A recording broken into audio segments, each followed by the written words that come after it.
My name is Marietta Mehanni, and this week's gymstick tip is an upper body exercise, but we're actually lying on our back. So I've taken the bands off my feet because we're actually going to place a stick underneath the heels. So that's our starting position. Open your legs out wide so that it's easier to keep the stick stable. You're going to cross the bands over, and I'm just going to place the straps across my palms. If you find that that's not enough tension for you, an alternative is to place a thumb through so the strap is around the wrist, but then you bring the strap between the thumb and the index finger and you turn the palm around. So the strap now has wrapped around the hand.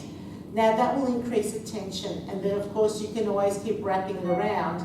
You're not actually gripping the bands with your fingers. So I'm just going to go back to the first one, and what we're going to do is lie down. So lying down, knees stay bent, arms up. So with this first exercise we're doing in this trio, we're actually doing an alternate arm action over the head. It's like you're performing a great big V action.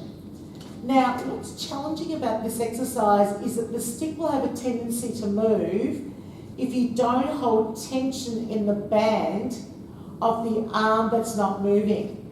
If I don't hold tension and I just relax that arm, as I pull back, you'll see that the stick's moved away from my feet and it can come completely away. So you have to hold tension in the band of the arm that's not moving. So there's still work in both sides, even though you might not be moving one arm. So pulling back and releasing, opening out and releasing.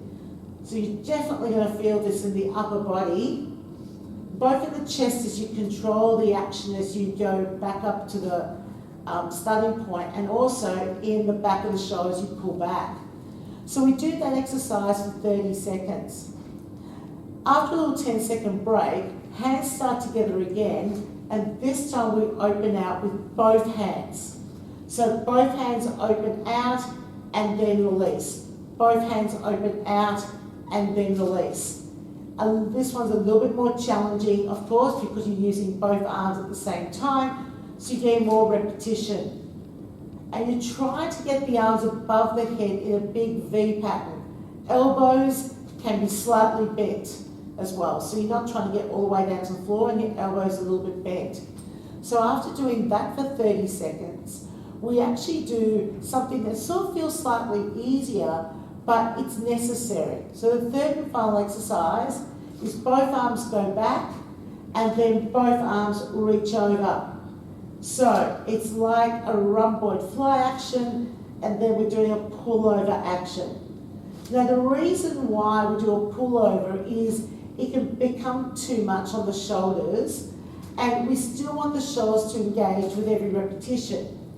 And remember that when we do gymstick trios, we don't do this exercise just once, because after we do this for 30 seconds and then we have a 20-second break, we go back and we repeat the same 3 exercises again.